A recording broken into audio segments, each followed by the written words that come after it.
Welcome, everyone. The Phantom Dust Revive moderator team here. We're coming with a video to briefly go over the rules for the coming tag tournament. We also have a written version if you prefer that format, but we thought a few people might just prefer to listen to it instead.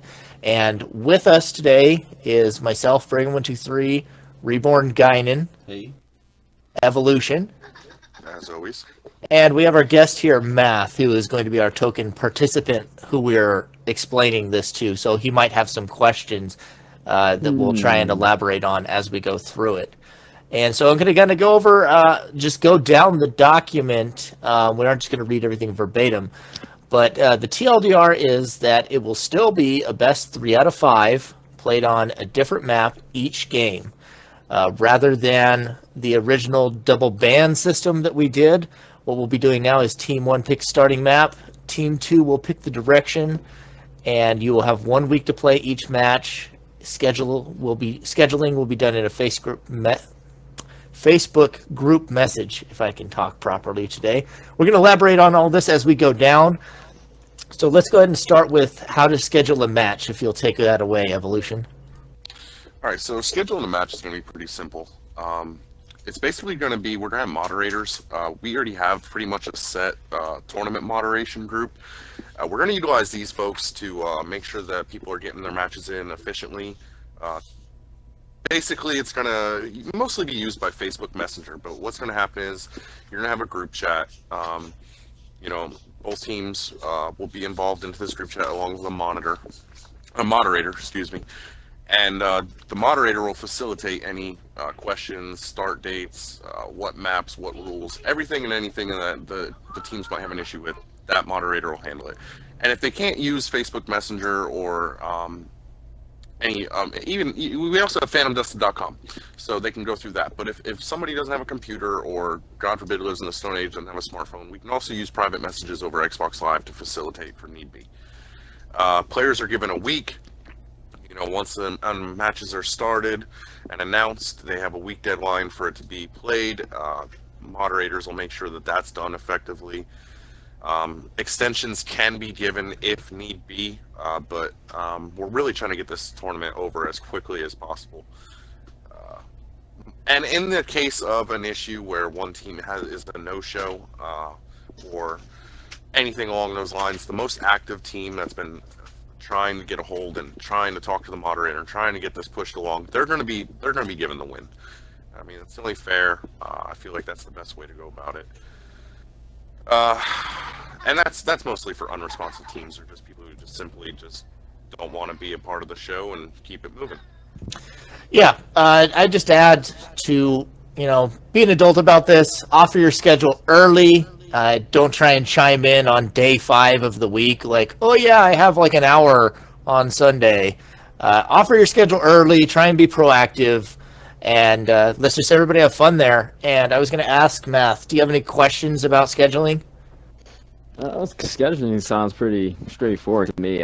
What about if the guys cannot match up, meaning they're both actively trying, they're both, pretty much going gun-ho at the tournament, but they just can't match up schedules? Is it going to be like a coin toss or that would be something that we'd have to deal with on a case-by-case basis. If somebody, there could be a really rare situation where both people have really open schedules, but they somehow mirror each other completely oppositely, which I don't think is likely.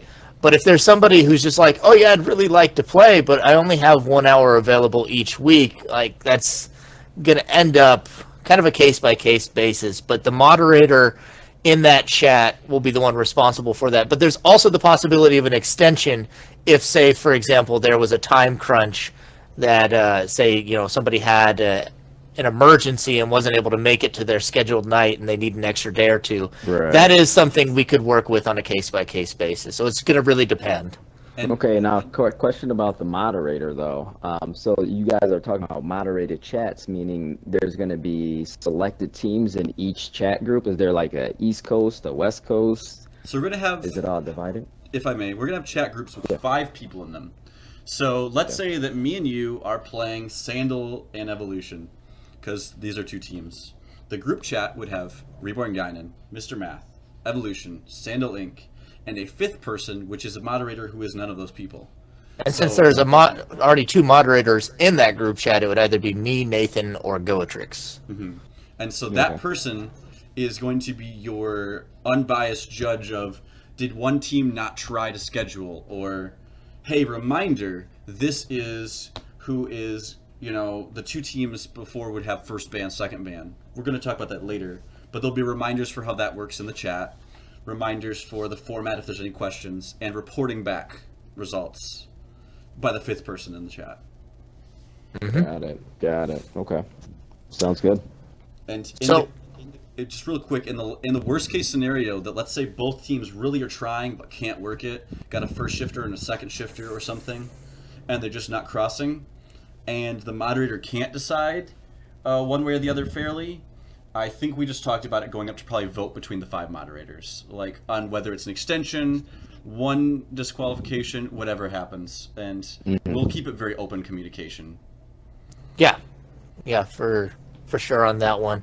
And let's go ahead and move on to the next part. This is probably the most important part. We'll make sure to hyperlink that in the description of the video, but is how to play a match, because this has actually changed from the format that we have used in all of our previous tournaments.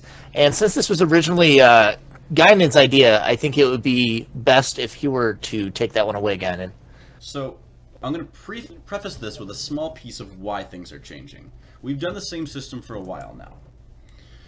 Something cool we had is in the last tournament we had heavy metrics, so much information, so many stats, videos, charts, and we looked this over, and a couple of people who were prominent enough mentioned there's a really heavy push for the early maps that makes them a little bit unfairly important. One of Palace, Highway, and Panorama always had to be played, no matter what. You couldn't ban all 3. And Sign very seldomly got played. Lane, not too often got played. So we were talking about different systems to make the maps all come up a little more often, because some players just don't like Palace, and we didn't really think that should be a punishment for that. So this system is going to work like our original, but a little different. In our team chat, and in the post that you're going to see on Phantom Dusted or on the Phantom Dust Revived Facebook group, it will mention a team, the first and second team is having 2 roles. One's called Pick and one's called Direction. The first team is going to be the one who picks the starting map. No bans, they pick whatever of the 7 maps they want to start on. And you play that first. The second team, after hearing the first map, gets to decide whether you go in normal or reverse order. So normal order is Palace, Highway, Pano, City, Refinery, Lane, Sign. Reverse is Sign, Lane, Refinery, City, etc. So it's whether you go up or down the list if you're picturing the change stage list, right? So what this gives you is choice. The first player chooses one map, no other say, they get to pick it. The second team gets to see what the next couple are going to look like. So if you started, as an example, on City, and I said I want to go in reverse order, I'm getting the choice to play Panorama, Highway, then Palace. But we're very unlikely to play Refinery or Lane. Or I could choose to avoid, maybe because I'm respecting someone's Palace play, to avoid Palace. So I try to go the other direction and go City, Refinery, Lane, and hopefully beat you before we get to Palace. So you will still be able to play, generally, 3 to 5 maps. Because of no bans, you'll just continue. So if we started on City, went in the normal order, the 5th map would be Palace. So then your first tiebreaker game, because someone had a draw, would be Highway. Your second tiebreaker game would be Panorama. And you go back to City if you for some reason had a 3rd tiebreaker, which has never happened in our games. So this gives... I'm going to explain quickly just a little bit of the strategy of this. The first team, by picking a starting map, picks the maps that are very unlikely to be played. If I pick Palace, the furthest away maps are City and Refinery. So I'm saying I could beat you in 3 and never have to play those 2. The second team, if I pick Palace and you say go in reverse order, I could avoid Panorama and Highway if I was uncomfortable there. So each of you gets to get a little avoidance, but there's no way to completely ban a level. You're still vulnerable and possible to play every level because of the possibility of tiebreaker games. Are there any pieces, Spriggan, you'd like to add to that I might have missed? No, that was pretty clear, but Math, I know that was a lot to take all at once. Did you have any questions or anything you want us to go back over? What I'm wondering is, how do you determine which team is picking first? How does that come about? Yep. So the way that'll be done in the Swiss rounds is we're already using Nathan's little system where he uses the New York Times. I'm not sure. What does he say that system's called? It's some sort of generator based on the title of the New York Times of that morning. Yeah, something about the letters appearing and the title, which is an unpredictable element, tells us. I think he has the teams listed alphabetically. It's very Da Vinci Code. You know, it's like ancient ritual magic, basically. In short, it is randomized based on something that can be followed if you really wanted. It's based on the color of the blood from the caddy sacrifices, actually. No, but basically, whichever team is first in that pairing will be pick, and then the other team will be direction. And going out of the Swiss rounds, because after that your pairings are no longer randomized, it will be based on your seeding. So the higher ranked team will be the one who gets first pick, and then the lower ranked team will be direction. Got it. Okay. So basically, the first team gets to pick the stage, any stage they want to be able to start on. Say they want to start on sign, then the second team gets to pick the direction, meaning they would go backwards from sign or forward back to palace, right? Mm-hmm. Okay. Exactly. Got it. And so, just real quick, to make sure for Math in the audience, so when we say this, the ranking, if you look at the last Swiss, we could give you an example.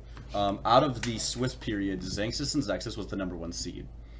I believe we were number 6, Guinan and Murder. So when we played, every match, Xanxus and Zexus was the higher seed. So they were always first ban. It will just be your seeding based out of Swiss, and that will be very obviously listed. Yeah. Got it. And so a new rule that we've also introduced, it was one that was actually adapted mid-tournament in a match between myself and Gotrix and Silent79, and we're going to go ahead and call it the Silent Rule, is going to pertain to lag and dropouts. Before we get into that, I'd like to reiterate that it is on you and your team to do a lag test before you start if you think there's going to be lag issues. It's totally your responsibility to test beforehand.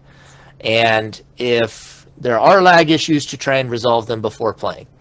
The silent rule, however, applies if you believe lag has had a serious effect on the outcome of your game, or if you have been kicked out of the game for whatever reason. Maybe you had your internet dropped off, your Xbox decided to freeze up. There's any myriad of issues that could occur. What happens in this instance is, say it's, for example, game 1 on Palace, which is how this happened with me and Silent, is there was significant lag, and they asked if there could be a redo done because there was significant lag. And so what Silent offered was that if they won the redo, that we would play a third game to determine the true winner of the map. So essentially, if you ask for a redo, you enter into a best of 3 on that map, Palace in this example, and the party who didn't ask for the redo gets a free win in that best of 3. And I'm sorry, this is getting a little convoluted trying to explain it myself. But if they win again, they win Palace. If you win Palace and you asked for the lag redo or the dropout redo, then you would need to play another one for all the marbles, and then you play on so and so forth as you would normally. There's only one redo per match. You need to reschedule if you can't resolve the issues. And again, do the lag tests before the game. I would like to point out too, and this happened with Esper and I believe it was Ghost and Multitude is who it happened to, is where I lagged out the match. And Ghost and Multitude decided instead of immediately returning to lobby, they continued playing. Well, Esper won that match. He beat them both 2-on-1. So that win counted towards us. Now, they claimed that, well, they went relaxed and they didn't care if they won or lost because I lagged out. But I want everyone to know that if a player lags out, as the opposing team, you have to make a choice. You can either now double team and then find out if a redo is needed afterwards, or you can immediately turn to lobby and save yourself all that trouble by just redoing the match that the player lagged out on. So I lagged out within like the first 45 seconds of the match. Well, yeah, and this rule is basically to address issues like that, so we have something hard set in stone, and to avoid the hard feelings that can come from those kind of situations. So this will be the way we're doing it here on out. And you get one redo per match, and you are allowed to reschedule if you are unable to resolve the issues. Math, did you get all that, or do you have anything that needs to be elaborated on? So basically how I'm taking it is if someone lags out, it's basically going to be a double or nothing for a stalemated match, basically. Mm-hmm. And then you replay the match that was lagged out. But if the team that did not lag out and they beat you in the double or nothing, the match counts, correct? Yeah. They only have to win once, but the team that lagged out or requested the redo would have to win twice in a row on the same map. Yes. Right. And now it is at the discretion of the sorry, I have a child crying. It is at the discretion to redo the match. Mm-hmm. And you only get one. You can request it and do it, and but you only get to do it once. Yeah. Okay. Got it. So basically, if I feel, even if someone doesn't lag out, if I feel, wow, lag really affected that, I get one challenge to the result where I say, I gotta beat you twice, and if I do, then I win this map. So even though it is an equalizer for lag, it does not strongly benefit the team. We tried to make a system that you can't cheat. Because even if you lag yourself out, let's say, you have to win 2 in a row. So it's not like you're getting an advantage. Yeah, it definitely does not benefit you, and it puts you on a back foot. So it's simply there to try and help resolve those issues and have a hard answer for when those things occur. Yeah, that sounds fair. Fair enough. Okay, and so we wanted to also address what to expect. Last tournament, things went really well in the Swiss rounds, and then it really dragged on in the double elimination. And so we've changed up the format of how that's going to work a little bit. I'm just going to give an overview of how we have envisioned this before and how it ran in the last tournament. Is that it was basically, think of it like a regular season and then playoffs, like you would see in NFL or NBA, any of those. There'll be 4 weeks of the regular season, or rather 4 rounds of the regular season, and then after that it'll be a single elimination playoff bracket afterwards. But I also wanted to hand this section over a bit on what to expect, because we're trying to clean that up so that it gets a little bit more brevity to the tournament and it goes a little bit more smoothly, if you want to go into that evolution. I'm at Plastic Gagnon. I'm dealing with a child at the moment. Okay, Yeah, I'll just take it back over, and then I'll hand the Swiss over to Gagnon afterwards. So I was already talking about it a bit. Like I said, it's going to be 4 weeks of Swiss, 4 rounds of Swiss. You'll have, like we said before, 1 week each round to complete your match. And after the 4 weeks, we will cut down to 8 teams in a single elimination. Last time the double elimination really dragged out. It just made, along with the double elimination, it took... In theory, it should have taken, 7 or 8 weeks, Gagnon, with double elimination? It ended up taking, 16, 18 weeks for the double elimination to finish up. It was something ridiculous. People started to gas out a little bit. There was too many teams floating around, waiting on other teams to play in the losers bracket. And so we're trying to clean that up. What you should expect is roughly 7 to 8 weeks of play. There's going to be the 4 rounds of the Swiss, and then the single elimination with 8 teams will be a quarterfinals, semifinals, and finals, which will each take 1 week. So depending on how far you make it in this tournament, you should expect to play for at a maximum 7 to 8 weeks.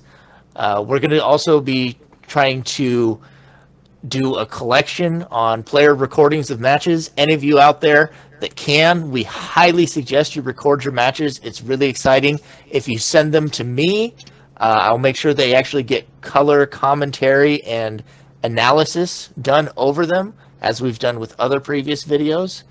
And we can't require you to do it, but we highly suggest it. It's really fun.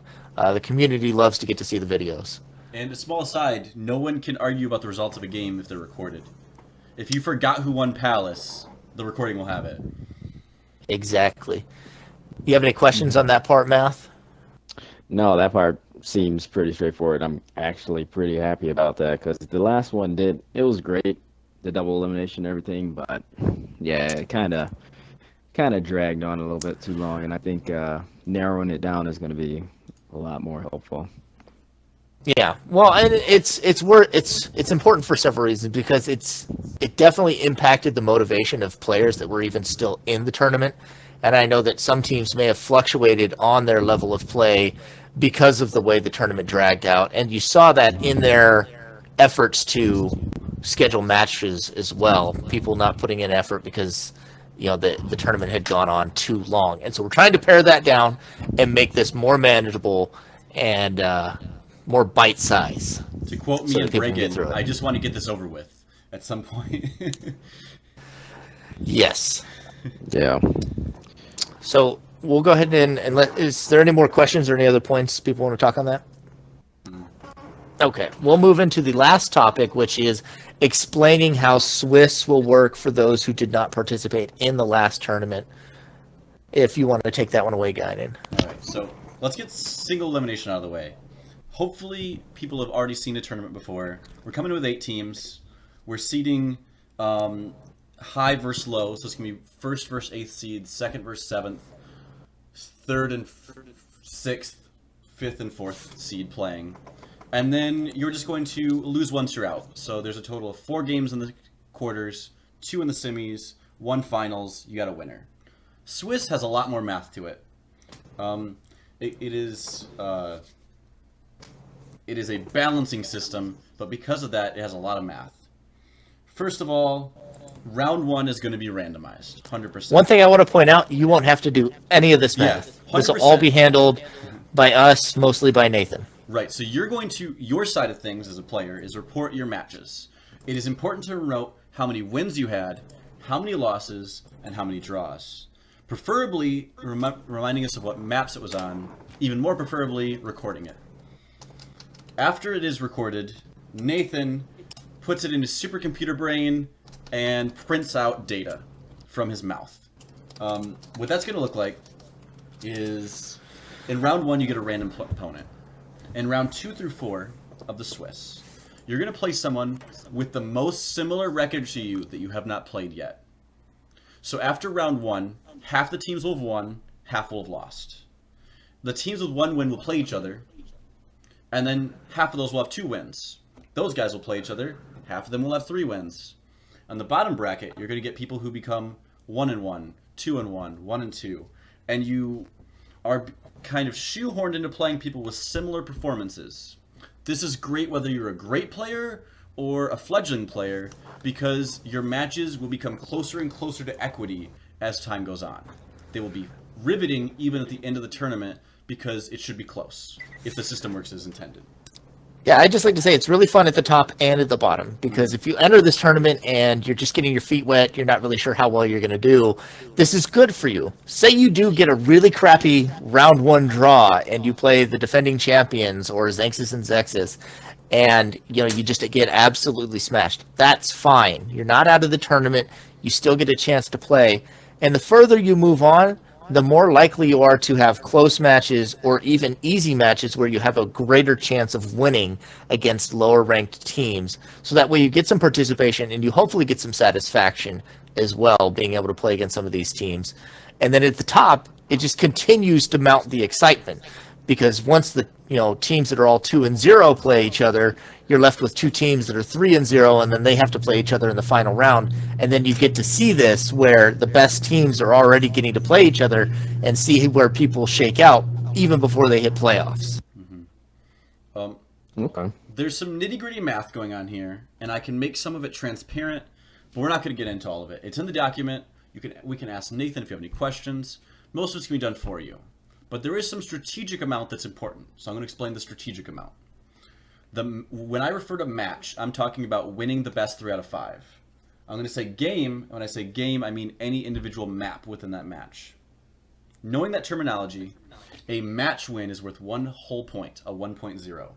A loss is worth 0 points. A bye is worth half a point. Winning, hopefully we won't have a bye. We shouldn't have byes if no one drops and we get an even number of players. But we can confront that if it occurs.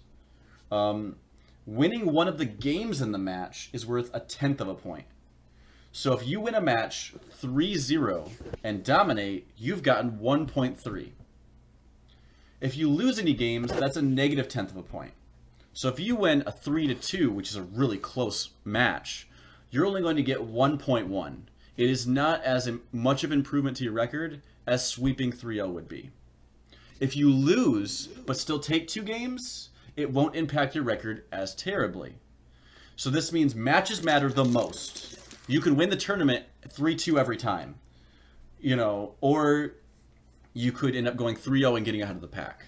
So you want to lose the fewest games, but winning some and losing is still going to benefit you. Again, all that math, you can crunch it if you care. If you don't care, just do your best. Nathan will crunch it, and he'll tell you what your opponent is. Okay.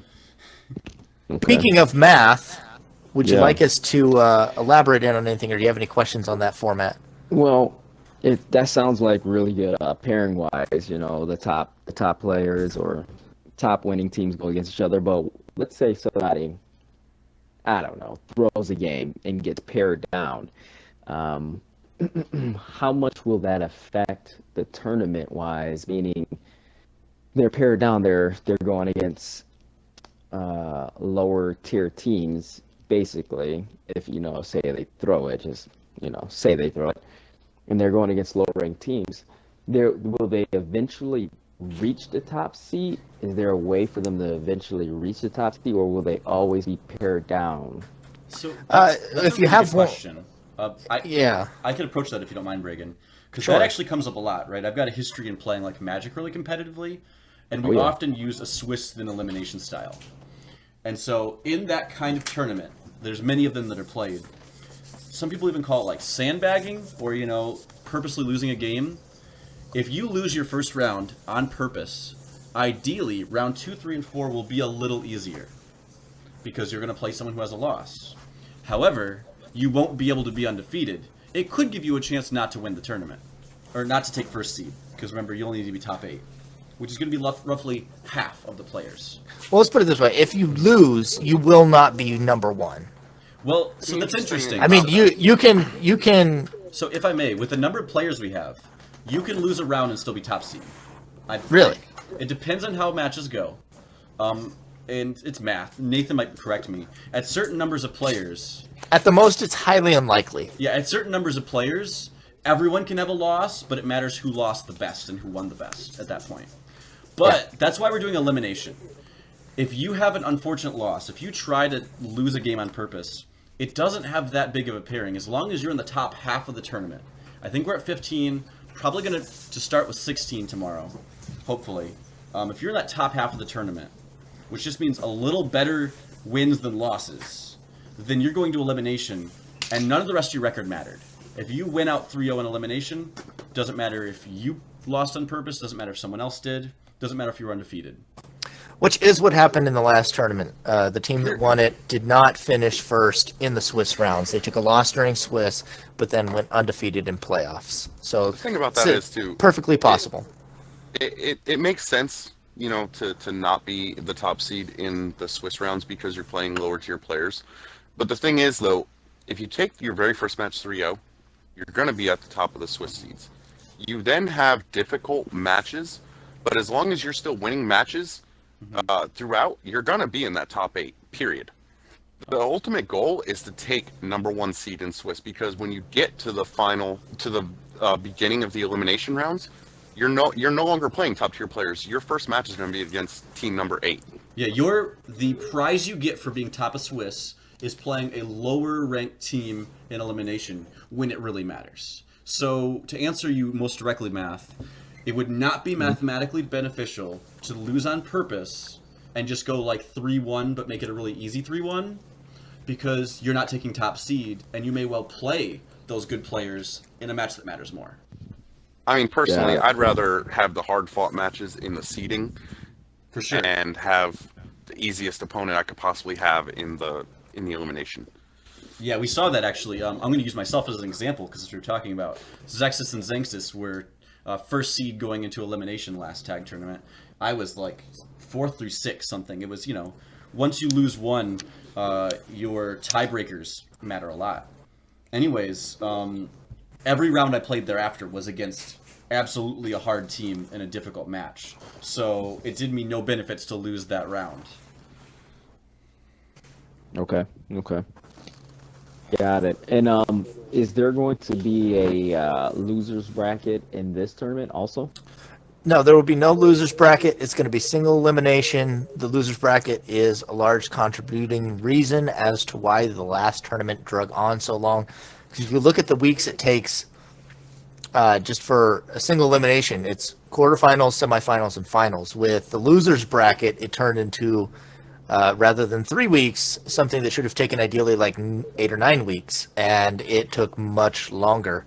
So we're hoping to just cut that down in even 3 weeks. It's not going to be as clean of a system. The double elim, by its nature, should be better at finding the best team than a single elim is. However, it also got skewed in its own way because it was long and people were starting to lose motivation as well. It is possible. I'm going to, at this point, unless we make a further decision, we'll let you know. So in a single elimination, sometimes you get the teams who lost in the semis, who are usually called 3rd/4th, sometimes play out for 3rd and 4th seat, and that does not extend the tournament at all. So we may have a 3rd, 4th game. So you have the people who lost in quarters are all 5 through 8, and then you may have a solid 1st, 2nd, 3rd, 4th. Again, that doesn't add a round or anything. That's just one game, and we can get to that when it comes. Got it. Okay. Oh, sure. And that mostly wraps up the rules we have here. Do you have any further questions, Matt, or anything else you would like us to touch on? No, it sounds pretty straightforward. I think this tournament should be pretty streamlined. Looking forward to it. Yeah, it's going to be a great one. We are planning to do a good old long version podcast going over the teams and over the round 1 matchups, hopefully in the next day or so, right after the matchups are revealed. Expect that to be tomorrow at 9 a.m. Eastern, roughly, after Nathan is able to finish with the New York Times Voodoo Magic, which he will perform. He may need to go find himself a cat for the sacrifice. And yeah, we'll be right back with you. We're really excited for this field of opponents. We're at 15 teams, hoping to hit an even 16. And yeah, thanks for everyone tuning in. Thanks for being here, Guinan. Evolution. Yes, Mike, sir. and Mr. Math. All right. All right. Good one, guys. Signing off, and we'll see you tomorrow.